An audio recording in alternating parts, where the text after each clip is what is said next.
Harka fuuni akkam jirtu kabajamtoota daawwattoota keenyaa kun oduu galgalaa isiniif qopheeffanneedha. Oduu waliin ana Firaa'ol Haayiluuti. Haala bulchiinsa Ortodoksii cimsuun misooma fi jiraachuu kowaalotaaf gumaacha guddaa akka qabu ibsame.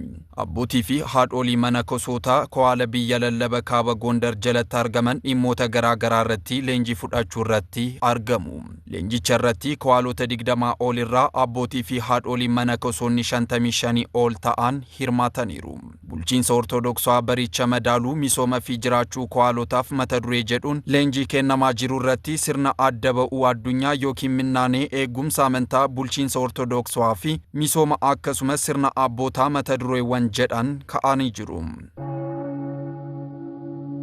Manni yaa'ii raggaasiisa አቋቋሚ ከዋለ ደብረ ኃይል ወደ ብራ ጥበብ በአታ ለማርያም በርሲሶታ አቋቋሚ 70 ኤቢሲሴ manni yaa'ii raggaasiisa አቋቋሚcha bara araara 1963 jalqabe mannaanee መንግስት mooticha ተክለ ሃይማኖtiin manni kiristaanaa erga hundooftee jalqabe hayyoota hedduu barsiisaa fi eebbisiisaa akka ture ni beekama.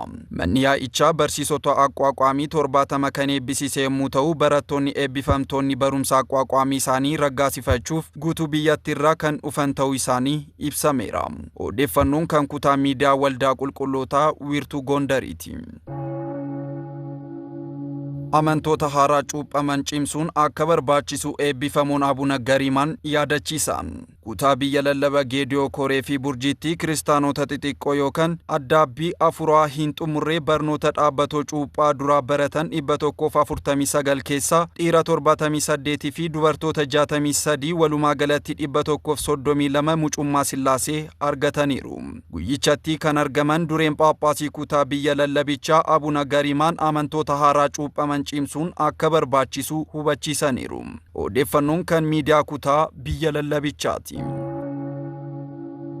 Ortodoksonni addunyaa dijitaalawaa keessatti ejjannoo waloomaa qabaachuu akka qaban ibsame. Waldaan qulqullootaa wiirtuu Adaamaa miidiyaa fi mana kiristaanaa mata duree jedhuun marii paanaalii gaggeesseera. Maricha irratti dhiibbaa gaarii tajaajila waldaa qulqullootaa uumee fi tokkummaa kiristaanotaa mata dureewwan jedhaniin barreeffamoonni qorannoo dhiyaataniiru. Dhiibbaa gaarii miidiyaan mana kiristaanaa irratti qabuu fi rakkoolee isaa mata duree jedhuun qorannoo isaanii kan dhiyeessan hooggantuun kutaa miidiyaa waldaa qulqullootaa gaazexeessituu Maskaram Geetaachoon dhiibbaa gaarii addunyaa dijitaalawaa tajaajila mana kiristaanaa irratti uumaa jiruu fi rakkoolee isaa kaasaniiru. Odeeffannoon kan kutaa miidiyaa waldaa qulqullootaa wiirtuu Adaamaati. Oduma wal fakkaatuun waldaa qulqullootaatti manni barumsaa Abuna Gorgoriyoos kilaastara Adaamaa sagantaa muuxannoo wal jijjiiruu marsaa tokkoffaa raawwateera. Saganticha irratti hirmaattonni wiirtuuwwan irraa dhufan sagantaa muuxannoo wal jijjiiruu irraa muuxannoo cimaa fi raawwatamuu qabu akka argatan ibsaniiru.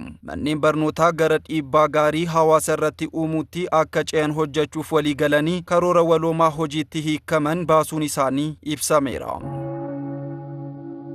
Eegumsa amantaa irratti xiyyeeffannoon hojjetamuu akka qabu ibsame. Waldaa qulqullootaa wiirtuu Daseetti wiirtuun aanaa Aqastaa leenjii eegumsa lubummaa irratti xiyyeeffatee kenneera. Leenjicha irratti kan argaman bulchaan mana kiristaanaa Aqastaa Dabra Hayiq Qulqulleettii Maariyaam luba wasan isheetuun leenjichi kenname kabaja lubummaa eegsisee tajaajila barichaa madaaluu kennuuf kan nama dandeessisuudha jechuun ibsaniiru. Hojii gaggeessaan mana lubummaa Lagaamboo Malaaka Gannat Yaareed Tsiggeen gama isaaniitiin beekumsa ganneen mana kiristaanaa keenya qajeelummaan haa tajaajilu jechuun erga abbummaa fi qajeelfama dabarsaniiru. Odeeffannoon kan kutaa miidiyaa waldaa qulqullootaa wiirtuu Daseeti. Gocha fooyya'insa dhaabbatawaa hirmaannaan miseensotaa akka cimu waamichi dhiyaate. Waldaan qulqullootaa wiirtuu Bahardaar gara dubbii keenya isa duraatti haa deebinuu mata duree jedhuun sagantaa haaromsa jecha waadaa taasiseera. Saganticha irratti hoogganaan tajaajila wiirtuulee fi miseensota wiirtuu Bahardaar obbo Mulaat Barrihuun waldaan keenya waldaan qulqullootaa fooyya'insa dhaabbatawaa jalqabee milkeessuuf miseensota kutannoo tajaajilaaf qaban kutannoodhaan cimsanii akka itti fufan yaadachiisanii jiru. Balbala filannoo tajaajila miseensota mata duree jedhuun barreeffama kan dhiyeessan barsiisaa Yeshii Xilaan gama isaaniitiin miseensonni gocha fooyya'insa dhaabbatawaa irratti hirmaannaa isaanii akka jabeessan itti fufanis waamicha dhiyeessaniiru. Odeeffannoon kan kutaa miidiyaa waldaa qulqullootaa wiirtuu Bahardaariiti. Egaa kabajamtoota daawwattoota keenya oduu galgalaa isiniif qopheeffannee kanumaan goolabama.